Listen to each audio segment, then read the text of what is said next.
Jadi setelah 2 tahun belum, setelah 2 tahun memang tidak berkembang, tapi sepertinya jadi sampai usia 2 tahun itu 80% otaknya si anak itu tuh sudah sudah sesuai atau sama dengan ukuran dewasa. Jadi 80%. Bayangkan kalau misalnya kita di usia 0 sampai 2 tahun kita masih makannya agak sembarangan, jadi sayang sekali. Dan asam amino esensial inilah yang banyak menyumbang nutrisi untuk sel-sel otak.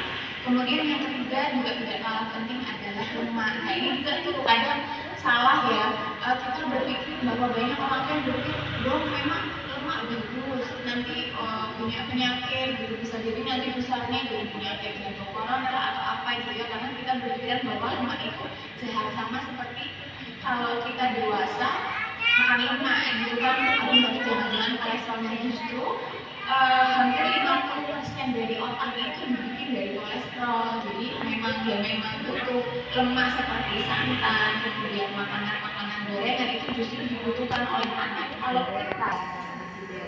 Kemudian tadi itu zat-gizi makronutrien ya. Kemudian ada juga yang namanya mikronutrien. Mikronutrien itu yang paling penting dan sering dilupakan oleh orang tua adalah yang namanya zat besi.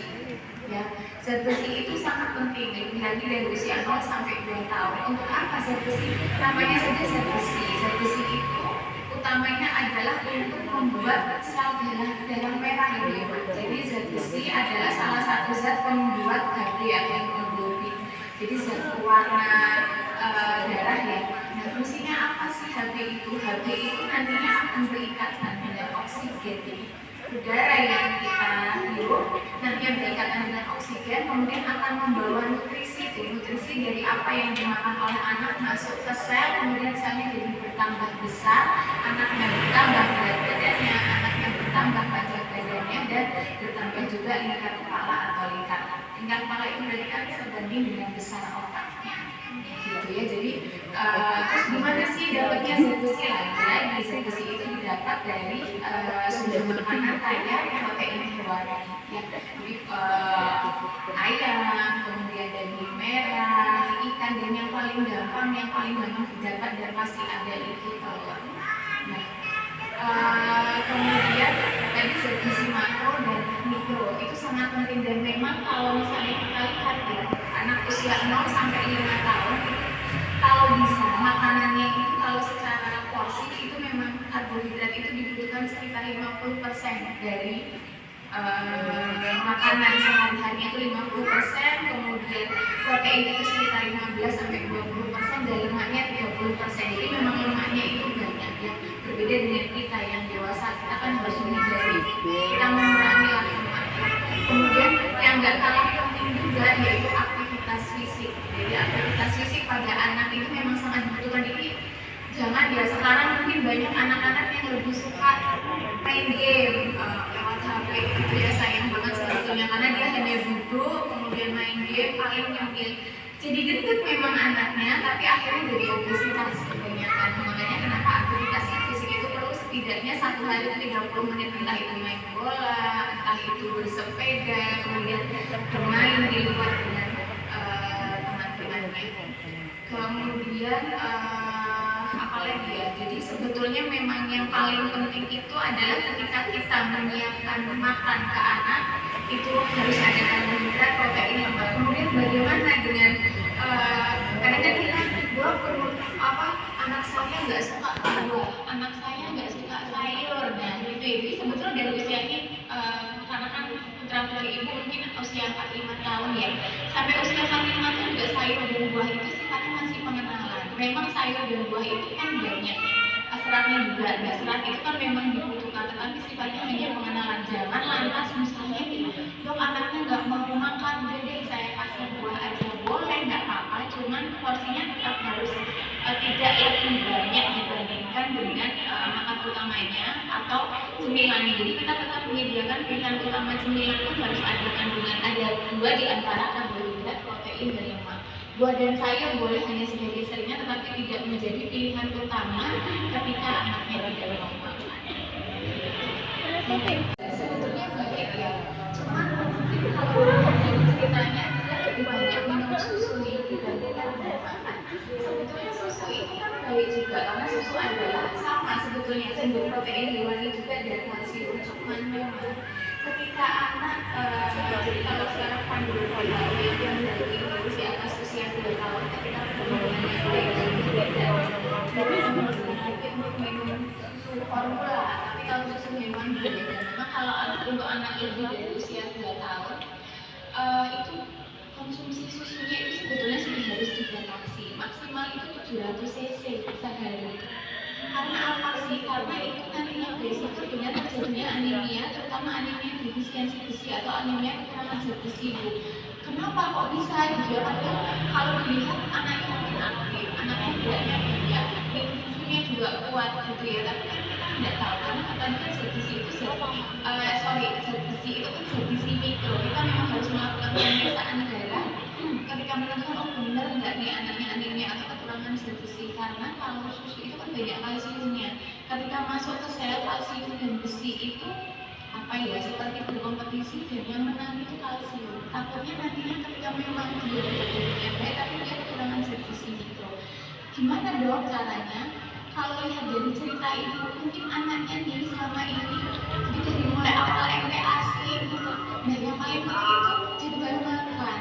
Jadi kadang tuh ibu-ibu nggak tega ya, misalnya sudah dijadwal anaknya nggak mau makan, dia nangis itu, nah terus dijadwal susu. Nah biasanya itu kalau misalnya memang caranya berarti memang kita harus betul-betul ya menerapkan jadwal makan setiap 2 atau 3 jam sekali. Jadi di antara waktu makan sama minum susu itu memang dijeda 2 sampai 3 jam. Ketika waktunya makan atau waktunya cemilan yang bentuknya makanan, anaknya nggak mau kita skip.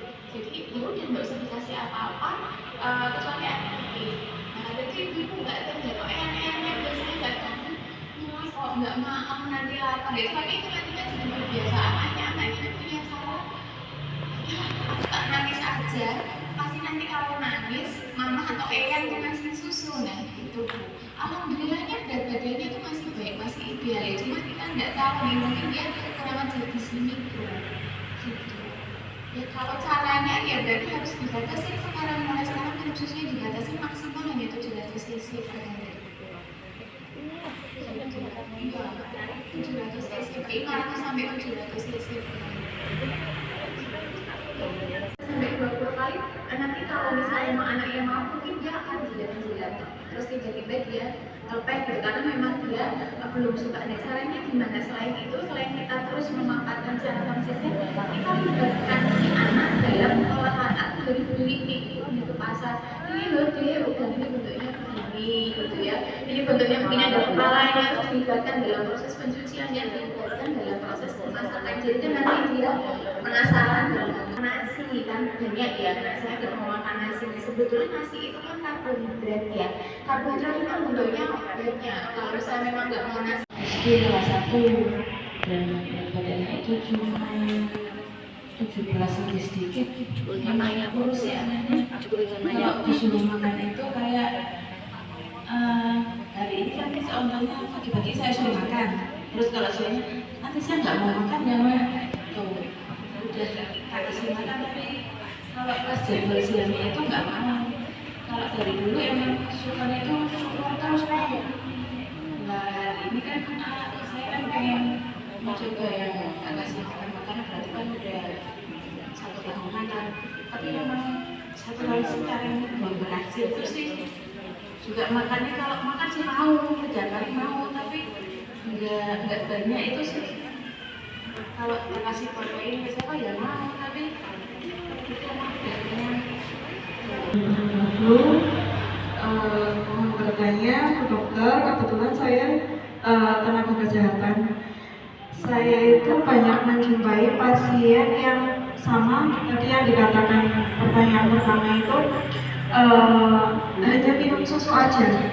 Tapi saya juga di situ dapat banyak pertanyaan yang ketika Bu, anak saya itu nggak mau makan nasi, tapi minumnya susu full susu. Tapi saya juga disertai sama penambah zat besi.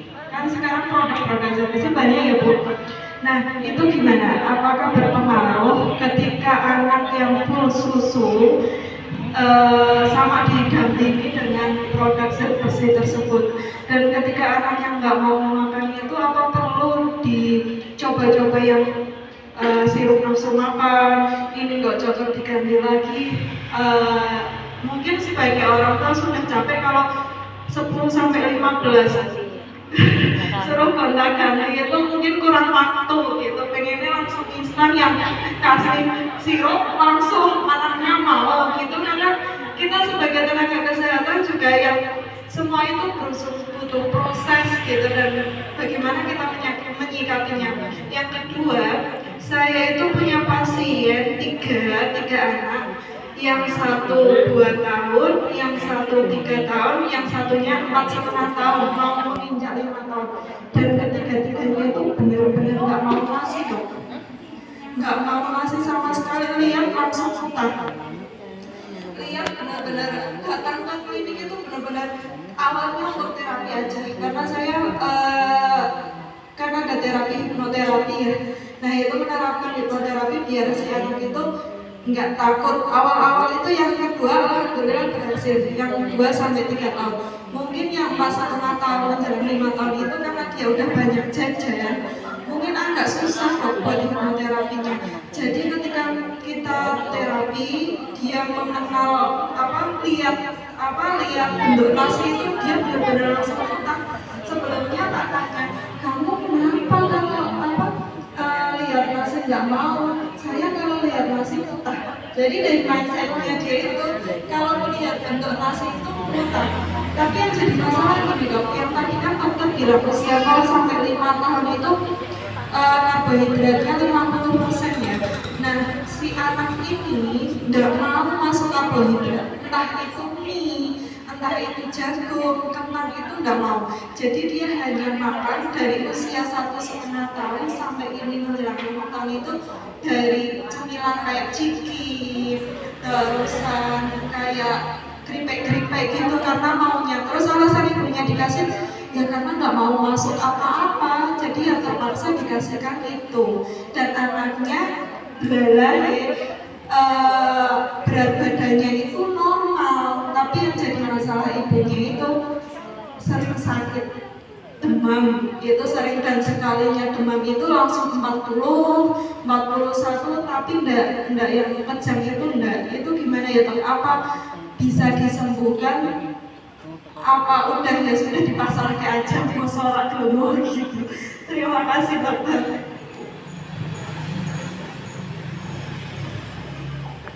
Adalah jadi ketika anak mulai belajar makan di usia 6 bulan, itu memang paling penting adalah penerapan video dan jadwal makan sebetulnya. Jadi memang kadang tuh mungkin ada orang tua yang serius, apa tahu dong video apa jadwal makan. Ini saya jawab yang kedua dulu, karena yang kedua itu kan sebetulnya ketika anaknya nggak mau makan terus ibunya udah menyerap duluan terus dikasih cemilan. Nah sebetulnya masalahnya adalah ada di cemilan itu, karena kita nggak tahu ya cemilannya nggak sehat, banyak mengandung zat aditif atau gula tambahan. Gula itu kan nggak karbohidrat, karbohidrat itu bikinnya. Jadi ya mau gimana kita memberikan makanan yang benar, makanan yang sehat, tapi kalau anaknya masih diberikan makanan-makanan seperti itu yang tidak sehat. Nah kalau misalnya tadi kalau dari ceritanya anaknya sudah sepertinya ada trauma terhadap karbohidrat ya, kita lihat lagi sikap kita sebagai orang tua atau pengasuh ketika anak tidak mau makan itu memang jadi ketika ada pasien konsul ke saya, konsul tentang MPASI, jadi belajar makan, itu saya selalu bilang ibu, yang pertama yang harus ibu lakukan ketika nantinya adik mulai belajar makan, ini kan adik mau belajar makan. Adik yang tadinya hanya minum susu berupa cairan, mungkin dia makanan itu seperti ini, dia harus memasukkan ke mulut harus dikunyah, kemudian ditelan, itu kan proses belajar ya. Jadi ibu itu harus sabar, karena memang nggak ada yang bisa, ibu harus sabar, kemudian menurunkan ekspektasi. Jadi ibu harus ketika ibu excited nih senang anakku besok mulai makan, sudah beli macam-macam gitu ya, alat makannya dibeli, terus kemudian udah beli buku, udah belajar di mana-mana. Ketika besoknya anaknya ternyata ya terus dia kecewa ibunya, terus secara tidak sengaja si ibu atau si pengasuh itu dia bisa merasakan ketika apa nih denyut jantung ibunya jadi lebih apa ya, lebih tenang gitu. Ya udah berarti aku akan pakai cara itu lagi lain kali. Jadi begitu Bu, jadi itu pasiennya trauma. Jadi kita perlu menggali lagi itu ketika mengajarkan pertama kali ke anak seperti apa, mungkin ada paksaan gitu ya. Jadi kemudian mungkin ada kata-kata yang tidak sengaja dilontarkan. Aku dua gimana kok ibu tuh udah masak ini tapi kok kamu nggak punya, nggak suka gitu. Jadi kadang itu kita mungkin mikirnya paling apa sih, anak masih usia 6 bulan nggak ngerti, paling padahal tuh anak dia tahu dia sudah hidup dari usia 0 sampai 6 bulan dengan kita kasih susu.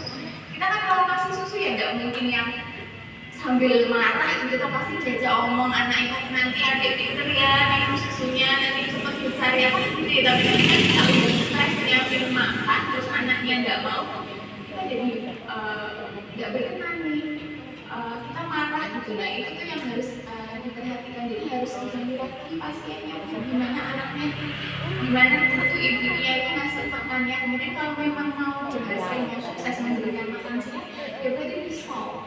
Jadi betul-betul nggak boleh mau anaknya nangis gimana pun ya jangan dikasihnya, karena ketika kita mau mengajarkan makan sehat tapi kita masih memberi pilihan makanan yang tidak sehat dan cenderung lebih disukai anak-anak, pasti akan lebih memilih itu karena dia pikir ini aja walaupun nggak sehat dia bikin aku kenyang. Ngapain aku makan makanan yang garing, ngapain aku makan makanan yang nggak aku suka, toh aku juga belum tentu kok jadi makan itu jadinya aku makan ini aja aku suka aku kenyang. Ya, jadi mungkin itu yang bisa saya berikan ke ibu, mungkin coba digali lagi, dan kalau misalnya nantinya sudah berhasil kita berikan edukasi lagi ke ibu yang mungkin sudah berhasil, anaknya sudah mau makan, coba lebih sabar ya. Sudah ada hasil pemeriksaan belum? Nah itu jadi sebetulnya pemberian zat besi itu harus atas rekomendasi dokter dan pemerintah tidak sendirian. Jadi betul-betul harus tegak diagnosisnya benar nggak anemia itu memang karena defisiensi besi atau kekurangan zat besi sehingga kita tambahkan zat besi dari luar. Karena anemia pada anak itu juga sebetulnya penyebabnya selain zat besi itu bisa juga kekurangan asam folat. Jadi harus ditegakkan dulu diagnosisnya betul anemia defisiensi besi atau tidak. Kalau misalnya ternyata betul ya anemia defisiensi besi, kalau memang anaknya hanya minum susu itu boleh dicegah. Pemberiannya itu kalau baik pada pagi hari saat kosong, jadi benar-benar pas perutnya kosong untuk penyerapan jamu. Kemudian untuk pertanyaan usia, anaknya kelas 1 SD, kemudian ibunya masih susu sampai sekarang.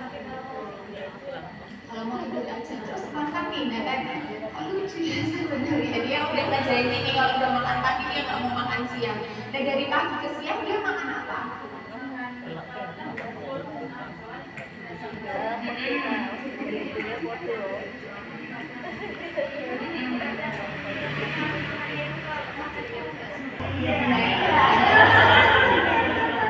Jadi mungkin bisa Bu, jadi kalau misalnya nanti misalnya dia udah makan pagi nih, terus kemudian makan pagi, kemudian mungkin kan sekitar kalau di sekolah jam 9 jam 10 ya diberikan snack itu harus dimakan sama dikasih satu anaknya. Jadi takutnya ketika memang dia ketika dia bisa jajan yang lain. Kalau misalnya memang sudah makan pagi, terus dia kan dikasih kita bukan paling air putih ya, air putih nanti jam 9 atau jam 10 dia makan snack, nanti jam 12 ketika dia memang tidak mau makan jadi dia nggak bisa dikasih apa-apa. Kalau misalnya kita bilang tega, dia memang harus tega karena apa? Tapi penambah nafsu makan anak paling baik adalah ketika kasih anak rasa lapar. Nah gitu, jadi memang benar-benar ketika memang jam 12 dia nggak makan, jam 12 kan jadi kita skip ya, jadi dia nanti boleh makan lagi sekitar 2-3 jam setelah jam 12, jadi jam 3 kamu mau makan dia jam 1 atau jam 2 dia merasa lapar, jam 2 kapan kamu lagi boleh minum air putih, nanti waktunya makan jam 3 sore. Nggak enak kamu lapar atau kamu kalau nggak makan siang gitu. Jadi banyak jalannya bagaimana caranya, maksudnya kalau saat jantung tidak saya bawa ke dokter kan. Assalamualaikum warahmatullahi wabarakatuh. Saya Santi Dokter mau tanya ini terkait dengan besar itu usia sekarang 67 tahun dokter. Dia itu Ya berarti ya nggak boleh lagi makan manis atau betul-betul dijagain. Jadi karena memang kalau makanan minuman manis itu cepet banget kalau anak-anak itu bisa bikin radang. Kan kelihatan ya ketika dia minum makan atau minum snack yang manis itu dia langsung batuk grogro, itu berarti pasti radang di tenggorokannya. Kemudian jadi apa, dari sistem saluran nafasnya dia akan bereaksi memproduksi itu banyak lendir, jadi pasti nanti dia batuk grogro gitu. Makanya betul-betul harus dibatasin sekali, misalnya hanya seminggu sekali, dan seminggu sekali itu misalnya nih nanti hari Sabtu di es krim ya udah cukup satu, nanti minggu depannya misalnya bikin coklat satu gitu. Jadi tiap seminggu sekali betul-betul harus dibatasin.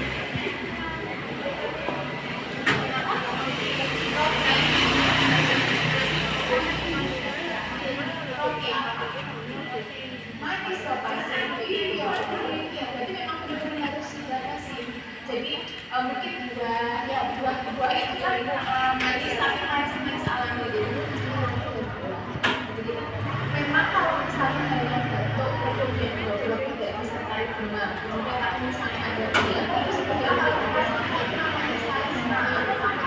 penyebabnya itu virus tapi biasanya menjalani dari nggak usah coba tidak apa-apa, ya nggak usah, kecuali apa sih dok batuk pilek itu bisa dibawa ke dokter gitu ya, yang harus bisa dibawa ke dokter nih. Yang pertama bila dia demamnya lebih dari 39, iya agak berat demamnya 39, kemudian batuk dan pileknya membuat anak tidak sangat berkurang, akan istirahatnya menjadi terganggu.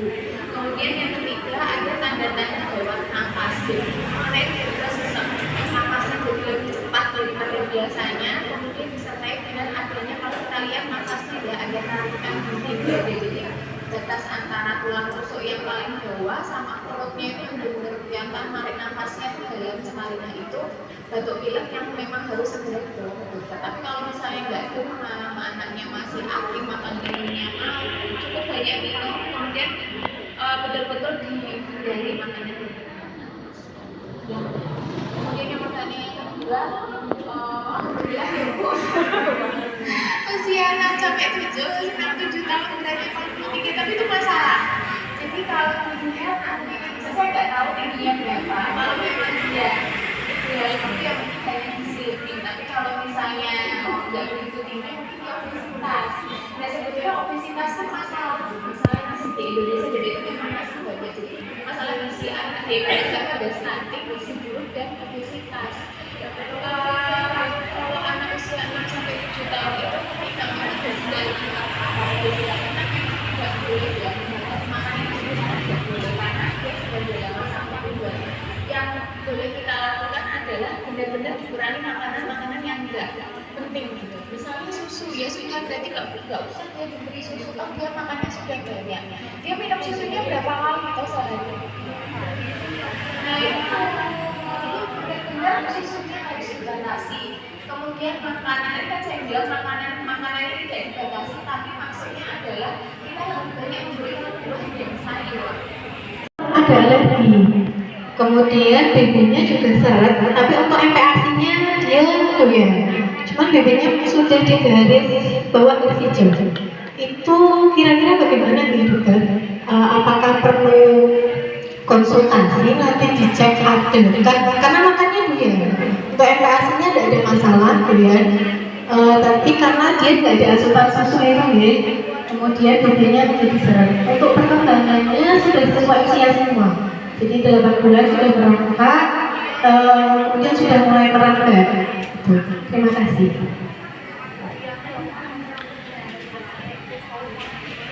Assalamualaikum warahmatullahi wabarakatuh. Dokter, saya mau nanya, anakku itu nggak suka air putih sama sekali. Kalau itu susu kayak itu terus dok. Saya nggak suka minum air putih itu paling satu kecil sehari. Itu kayaknya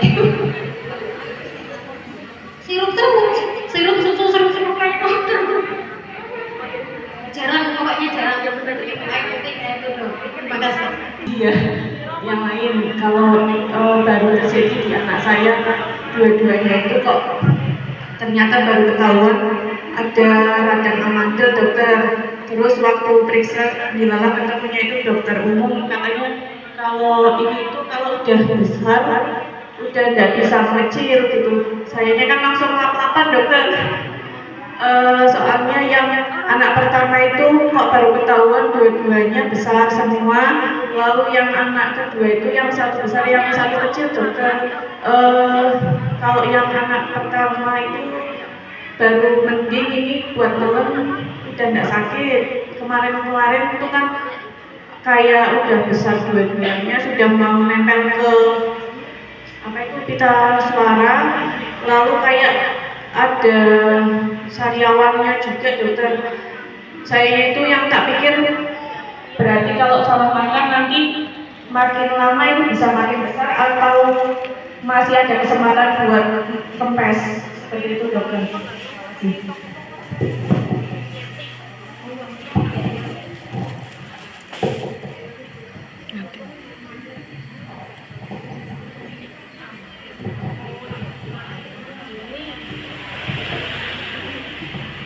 Yang pertama adalah asupan nutrisinya. Kita harus evaluasi itu asupan nutrisinya dari segi kualitas atau kuantitas. Kalau tidak sudah cukup, jadi nanti biasanya itu ya kalau 18 kan berarti masih harus diukur berat badannya, harus diukur panjang badannya, kemudian nanti kita tentukan berat badan idealnya untuk panjang badan itu berapa, terus kita tentu untuk kebutuhan kalorinya berapa. Kalau memang sudah sesuai dan misalnya oh ternyata sudah sesuai dong, berarti kita lanjut yang kedua adalah yang kedua itu adalah gambaran dari penyerapan nutrisi. Biasanya penyebabnya yang paling sering dan paling banyak pada anak adalah anemia. Anemia itu penyebabnya adalah kekurangan sufisien. Jadi harus cari tahu benar nggak nih anaknya anemia, anemia berapa, kemudian kalau memang anemia benar nggak nih penyebabnya serius, jadi kita lihat lagi evaluasinya nanti. Kemudian yang ketiga adalah adanya peningkatan kebutuhan kalori. Jadi maksudnya anaknya itu dari segitu tapi ternyata kebutuhan kalori dalam tubuhnya itu dia meningkat gitu banyak. Penyebabnya apa? Infeksi. Jadi paling sering adalah infeksi saluran kemih atau infeksi tuberkulosis. Jadi memang harus dicari itu ada ISH atau enggak, ada TB atau enggak. Kemudian yang keempat yaitu yang paling jarang tapi sebetulnya alergi atau yang kelima penyakit jantung bawaan. Nah kalau untuk alergi memang sebetulnya ketika memang sudah tegak alergi protein susu sapi, obatnya itu sebetulnya untuk mengganti susu sapinya itu bukan susu saya, karena isolat protein kedelai. Jadi proteinnya kedelai itu besarnya itu hampir sama dengan protein susu sapi, cuma kadang karena kita di daerah kita sulit untuk menemukan susu-susu yang khusus untuk anak alergi susu sapi, karena harusnya itu diganti dengan susu yang proteinnya benar-benar sudah dipecah dan sangat kecil. Kita sulit mendapatkan. Jadi biasanya kita cuma pakai susu soya. Kalau misalnya memang 8 bulan kemudian maamnya baik gitu ya, dia doyan apa aja mau, ya berarti mungkin harus mencari dia ada anemia atau enggak, ada infeksi atau gitu. Terus kemudian yang kedua bahaya atau enggak, kalau infeksi airnya sebetulnya bahayanya gini, kalau memang dia kebanyakan minum sirup itu kan manis, takutnya nanti dia sering batuk. Jadi memang coba deh gini, kalau alergi itu kan memang ada beberapa anak yang jelek ya, memang rasanya kan air gimana gitu kan. Coba boleh kalau misalnya pas anaknya saya digigit aku boleh loh. Jadi dia minumnya nggak yang langsung air putih, kalau yang air putih jadi bisa digigit dan nanti masukkan kelas 2-3 menit.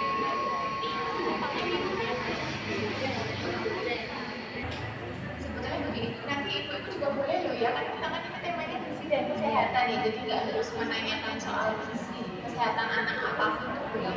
Jadi kalau misalnya anak dulu, karena saya nggak bisa sendiri, kita memang sering ketika anak batuk kemudian diperiksa, wah bu ini ternyata amandelnya besar.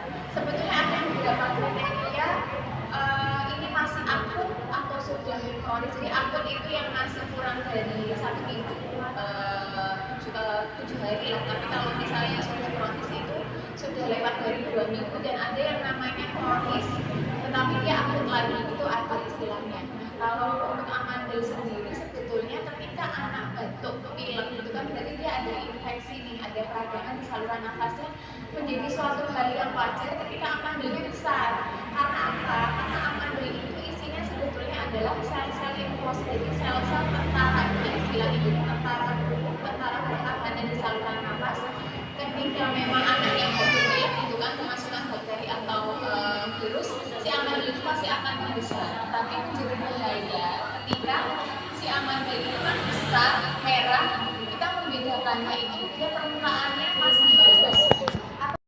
Ada anak misalnya demam, dan siapa tahu sebelum dia imunisasi dia sudah di atas 35. Dan kalau misalnya memang terus ibunya jadi takut ketika punya anak lagi nggak mau imunisasi itu sebentar, berarti sebagai tenaga kesehatan meyakinkan bahwa itu kan memang namanya kejadian ikutan pasca imunisasi ya, atau KIPI, jadi ikutan pasca imunisasi kita harus menggali sebenarnya jadi kerjaan ya, jadi harus meyakinkan bahwa manfaatnya dari imunisasi itu besar. Kecuali memang shock, kemudian terus dia alerginya itu berat, memang mungkin nanti ketika imunisasi selanjutnya harus ditunda. Tapi kalau hanya habis imunisasi terus dia kejang-kejangnya karena demam, ini kenapa saya bicarakan mengenai imunisasi? Kadang kan kita orang tua concernnya hanya ke makan gitu ya, gimana anaknya biar tambah beratnya, kemudian tambah panjang lebarnya, gimana anak perkembangannya biar tidak lupa bahwa imunisasi itu kan tameng ya, jadi perlindungan anak biar dia tidak terinfeksi penyakit. Karena apa? Ketika anak gampang sekali terinfeksi penyakit, dia nantinya akan mempengaruhi dari tumbuh kembangnya juga.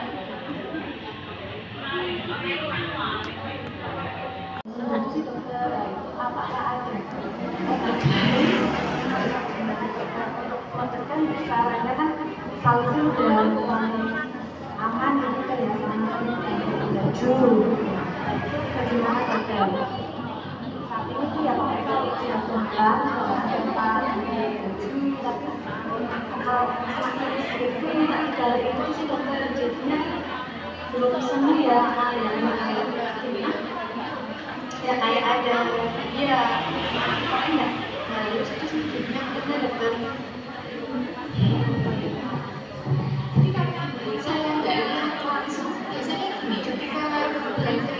Kemudian jadi merah itu bisa jadi infeksi. Jadi mungkin harus makan melihat kalau takut itu ada apa ya boleh dia harus pakai salep dulu. Tapi yang itu harus dilakukan dengan menjaga biar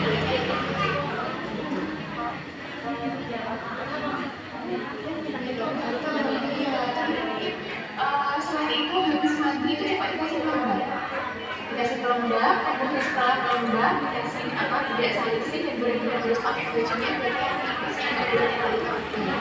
Tapi kalau misalnya